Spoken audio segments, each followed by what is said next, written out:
क्या है, महाविकास है, अगाड़ी है क्या, अतीक साहब के हक में इस्तेमाल करें, उनको कामयाब करें। अब दूसरी बात यह है कि आप क्यों वोट दें मजलिस को। एक तरफ तो ये उद्धव ठाकरे की क्या है, महाविकास है, अगाड़ी है क्या है, वो अगाड़ी बोलते हैं, हाँ। दूसरी तरफ शिंदे फडणवीस का महायुति है उनकी। अब आप मेरे को बताइए, उद्धव ठाकरे जब ये एमएलए थे, यहां के मौजूदा एमएलए विधानसभा में मौजूद थे, उद्धव ठाकरे ने खड़े होकर यह बयान दिया, एसएम अतीक साहब के हक में इस्तेमाल करें, उनको कामयाब करें। अब दूसरी बात यह है कि आप क्यों वोट दें मजलिस को। एक तरफ तो ये उद्धव ठाकरे की क्या है, महाविकास है, अगाड़ी है क्या है, वो अगाड़ी बोलते हैं, हाँ। दूसरी तरफ शिंदे फडणवीस का महायुति है उनकी। अब आप मेरे को बताइए, उद्धव ठाकरे जब ये एमएलए थे, यहां के मौजूदा एमएलए विधानसभा में मौजूद थे, उद्धव ठाकरे ने खड़े होकर यह बयान दिया एसएम महाराष्ट्र की विधानसभा में कि हमारे पार्टी के ही मेंबर्स ने 6 दिसंबर के दिन बाबरी मस्जिद को तोड़ा और हमको इसका फख्र है। तो अगर ये उस कॉम्बिनेशन में है तो उद्धव ठाकरे को लाओ ना, तुम प्यारे यहां पकड़ के लाओ ना, उद्धव ठाकरे को लाके ये बात बोलो गोवंडी में, क्योंकि तुम तो बोल रहे हमारी सरकार आ रही, हम इतना देंगे, 3000 देंगे। वो शिंदे बोल रहा कि मैं 1500 दिया। जो आपको पैसे दे रहे लो, आप छोड़ना नहीं, लो उसका लेके, क्योंकि ये इनके बाप की दौलत नहीं है, ये आपसे लूटी भी दौलत है, याद रखो मेरी बात को। ये खुदरत का निजाम है, तुम जुल्म करके निकालो, अल्लाह बोलता ठीक, अब तू जाना चुनाव में निकाल, अब ये खुदरत का निजाम है ये। तो अब जब उद्धव ठाकरे ने असेंबली में बात कही, हम पूछना चाह रहे समाजवादी पार्टी के अध्यक्ष अखिलेश यादव से कि क्या तुम उद्धव ठाकरे की इस बात से मुत्तफिक हो।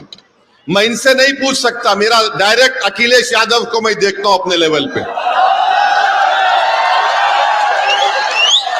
अब बोलो आप, जो विधानसभा में खड़े होकर बोल रहा है कि हमारी पार्टी ने बाबरी मस्जिद को शहीद किया, शिंदे भी वही बात बोल रहे, फडणवीस भी वही बात बोल रहे, वही बात दोनों बोल रहे, तो फर्क क्या है बताओ मेरे को आप। अगर कोई यहां पर 55 साल के कोई शख्स होगा तो वो जानता होगा कि श्री कृष्णा कमीशन की रिपोर्ट में बाल ठाकरे के बारे में क्या लिखा गया था। हम वो सब भूल जाएं हम लोग, बाबरी मस्जिद को भूल जाएं, श्री कृष्णा कमीशन को भूल जाएं, लोग कैसे वहां पर मुंबई की सड़कों पर जो तमाशे हो रहे थे उसको भूल जाएं, क्या क्या भूल जाएं हम लोग।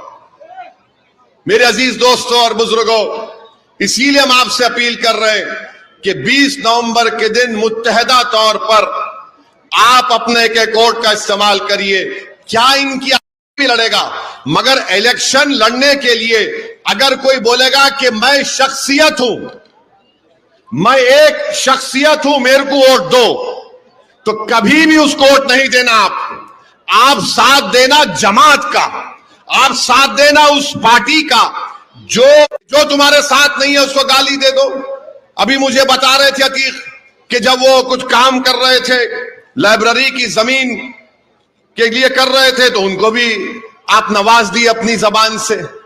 अरे भाई, तुम इतने गुरूर में क्यों हो? ऐसे 56 असदुद्दीन ओवैसी आके दुनिया से चले जाएंगे और आवाम की खिदमत करेंगे, मगर ये हमारे लिए एक एजाज है कि आवाम हमको कामयाब करती है। अगर कोई समझ रहा है कि मैं हूं तो तुम्हारा फायदा नहीं मेरे भाई। इज्तिमाइयत को हमेशा सामने रखो, इनफरादियत को मत रखो। चौथी बात, समाजवादी पार्टी, उत्तर प्रदेश में अखिलेश यादव मुख्यमंत्री थे। मुजफ्फरनगर का फसाद हुआ 2013 में। मैं गया था मुजफ्फरनगर को, वहां पर जाकर मैंने मरहूम जफरयाब जिलानी साहब, अल्लाह उनकी मगफरत करे, उनके एक साथी के साथ मुजफ्फरनगर के उन कैंपों में मैं गया था जहां पर लोग 6-6 महीने कैंपों में थे। कौन था मुख्यमंत्री? अखिलेश यादव था, जो मौजूदा विधायक के लीडर हैं। आपको मालूम, उन कैंपों में जाकर मैंने रिलीफ का काम किया था। और आपको अंदाजा नहीं है नौजवानों को, 2013 में जितने 25, 26, 28 साल के नौजवान हैं उनको बता रहा हूं, उस फसाद में 50,000 लोग बेघर हो गए थे। 50,000, 100 से ज्यादा मुस्लिम महिलाओं का रेप हुआ था, जिसमें से 15 मुस्लिम महिलाओं ने कोर्ट में जाकर बयान दिया था, जिसमें से शायद आज भी लड़ रही हैं वो केस। मैं उन महिलाओं से मिला जिनका रेप हुआ था। मैं पूछना चाह रहा हूं, जब मुख्यमंत्री तुम्हारा था समाजवादी का और तुम मुख्यमंत्री हो, 50,000 लोग मुजफ्फरनगर के कांड में बेघर हो गए। और आज मुजफ्फरनगर से कोई आकर ये बोलेगा कि इनको वोट दो, पहले तुम अपने गिरबान में झांक कर देखो कि मुजफ्फरनगर के फसादात में महिलाओं का रेप जब हो रहा था, खेतों में ले जाकर भगा भगा कर उनकी अस्मत लूटी जा रही थी, कहां थे मुजफ्फरनगर के कायदीन? जब कहां थे अखिलेश यादव? कोई नहीं था। मैं गया वहां पर उन कैंपों में जाकर, मेरे ख्याल से उस लड़के का नाम शहबाज था जो मुझे लेकर गया था। मैंने उनको कैंपों में जाकर खाने का इंतजाम करवाया, उनको जो भी हम इमदाद कर सकते थे उस वक्त किए। मगर ये बोलना कि समाजवादी पार्टी बड़ी वो है, फुला है, अरे 50,000 आजादी के बाद इतने ज्यादा लोग एक इलाके से नहीं हटाए गए थे जो अखिलेश यादव के दौर में हुआ। और अखिलेश यादव को बोलते भैया आ गए, भैया आ गए, काय का भैया ये, और नारे लगाते भैया पे जवानी कुर्बान, कहीं की जवानी कुर्बान, हमारी औरतें कुर्बान हो गई, घरों बार लुट गया। ये और बात है कि आप भूल गए, मगर मैं नहीं भूला। जब कोई आकर मुझे अखिलेश यादव के बारे में बात करते, मैं उनसे ही पूछता हूं क्या तुम्हारी मां और बहन की इज्जत लूटी गई? वो नाराज होता, बोले क्या बोल रहे हैं आप? मैं इसलिए बोल रहा हूं कि नहीं हुआ ना तो तुमको गम नहीं है, मैं देख के आया हूं। मैं उन अपनी बेटियों को देखा हूं उस वक्त जो पर्दे के पीछे से इतना चीखे मार मार कर रो रही थी कि कोई इंसाफ नहीं करा उनके साथ। मैं जानता हूं मुजफ्फरनगर के कांड में क्या हुआ। अब लोग बोलेंगे ये 2013 की बात 2024 में क्यों निकाल रहा है? मेरे भाई, तारीख को दोहराना, अगर हम नहीं चाहते कि तारीख दोहराई जाए तो जालिम के जुल्म को हमेशा याद रखो, चाहे वो श्री कृष्णा कमीशन की रिपोर्ट हो या 2013 का दंगा हो मुजफ्फरनगर का। तुम अपने सियासी मफाद के लिए भूल जाते हो, मगर असदुद्दीन ओवैसी नहीं भूलेगा इनके एक गम को। मैं जब तक जिंदा रहूंगा, लोग कुछ भी बोले, जो लोग हमारे लिए काम करते हैं, जो मुझे जानते भी नहीं है, मेरा फर्ज है कि मैं उनके लिए लड़ूं, मेरा फर्ज है कि उनके इंसाफ के लिए मैं लड़ूं। तो मेरे अजीज दोस्तों और बुजुर्गों, हमारी आपसे अपील है कि 20 तारीख के दिन आप वोट दीजिए, मजलिस को कामयाब करिए और एक नौजवान को मौका दीजिए। कब तक आप अंकल को साथ देंगे? अंकल को आराम करने दीजिए, देखिए, give him some rest please. अब उनको भी तस्बीह हाथ में लेके अल्लाह अल्लाह करने दीजिए। अतीक है, अतीक दौड़ेगा। आपको 15 साल का मौका आप दिए, मेरी आपसे अपील है कि आप अतीक को 10 साल का मौका दीजिए। और अगर अतीक 10 साल में काम नहीं करेगा, बल्कि 5 साल में नुमाया तब्दीली नहीं दिखाएगा, तो असदुद्दीन ओवैसी अतीक को 5 साल के बाद टिकट नहीं देगा यहां से, इंशाअल्लाह ताला। मैं वादा करके जा रहा हूं। एक मौका दीजिए आप, आप डरिए मत। एक बात याद रखिए, 15 और 17 तारीख के दरमियान में हजरत इबलीस के एजेंट आएंगे आकर आपके कान में खुसखुस करेंगे और क्या बोलेंगे, अतीक जीता तो क्या गवर्नमेंट बनाएगा,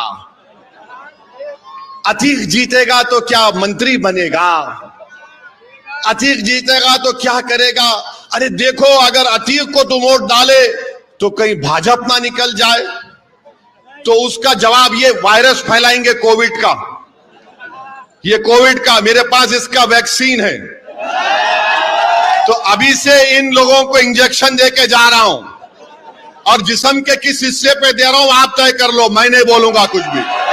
तो मेरा बोलना यह है कि इंजेक्शन ये है कि इत्तेफाक और इत्तेहाद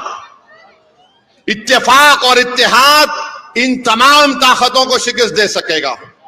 आप में इत्तेहाद है, मजबूत करिए, इत्तेफाक है, मजबूत करिए और मुत्तहिदा तौर पर अपने वोट का इस्तेमाल करिए। डरने और घबराने की जरूरत नहीं है। लोग बोलेंगे अरे एक अतीक जीत जाएगा, मजलिस के 4-5 3-4 जीत गए इंशाल्लाह तो क्या करेंगे। तो याद रखो, आप असदुद्दीन ओवैसी एक पार्लियामेंट में अल्लाह के करम से रहमतुल आलमीन कमली वाले के सदक़े में 540 पर भारी पड़ता है कदमी। तो तादाद, अगर सुनो, अगर कोई बोलेगा तादाद, बदर में क्या तादाद थी, जज्बा था मर मिटने का, एक बेलौस मोहब्बत थी कमली वाले के साथ और उसके ऊपर तवक्कल था कि अब तेरे सामने सर झुका दिया, अब तेरा काम है कि तो इस सर को अपने हमारे जिस्म पर बरकरार रखे या इस सर को जुदा कर दे। मगर जब हम अपना दिल दे चुके, जब हमारी सोच पूरी हो चुकी है, तो मेरी आपसे गुजारिश है कि आप डरने और घबराने की जरूरत नहीं है। ये लोग आकर आपको कंफ्यूज करेंगे, अरे नहीं बाबा ऐसा सोचो, ये गलत है, एक मौका दे दो उनको, फिर एक और ड्रामा होगा। ये मेरा आखिरी इलेक्शन है, इसके बाद मैं नहीं आऊंगा। ये भी डायलॉग मारेंगे क्योंकि हम लोग उसी जगह, उसी कबीले के ना, हम लोग, हमको सब समझ में आता। मगर इन तमाम चीजों पर आप नोटिस मत लीजिए। आपकी जिम्मेदारी है कि जो तकालीफ इस विधानसभा में है उसको दूर किया जाए, जो उम्मीदें आप वाबस्ता करके रखे एक आमदार से उसको पूरा हो जाए, जो जुल्म का एक माहौल यहां पर बना हुआ है उसका खात्मा हो, जो लोग ड्रग्स का इस्तेमाल या बेच रहे हैं उनको भी एक पैगाम जाना चाहिए कि तुम हमारी नस्लों को बर्बाद नहीं कर सकते। जो लोग हमारी कब्रिस्तानों पर उस जमीन को ललचाई हुई नजरों से देख रहे हैं, हम उनको पैगाम देंगे अगर अतीक को कामयाब करेंगे कि कब्रिस्तान तो छोड़ो, हम गवर्नमेंट की जमीन पर भी तुम्हारी नजर पड़ने नहीं देंगे। यहां पर स्कूल बनेगा, यहां पर अस्पताल बनेगा, यहां पर गरीबों के काम का तरीका एक सही तरीके से होगा।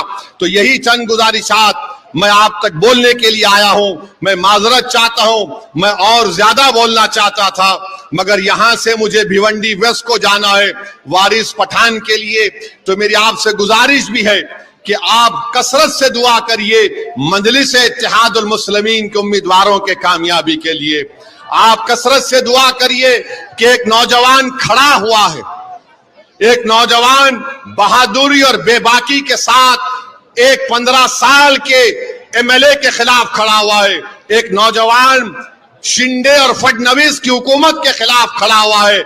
इस यहाँ की जनता के इंसाफ के लिए मुझे पूरा यकीन है कि हमारी माँ और बहनें अपने दुआओं से उस नौजवान को नवाजेंगी। मुझे पूरा यकीन है कि यहाँ के बुजुर्ग इस नौजवान की सरपरस्ती करेंगे।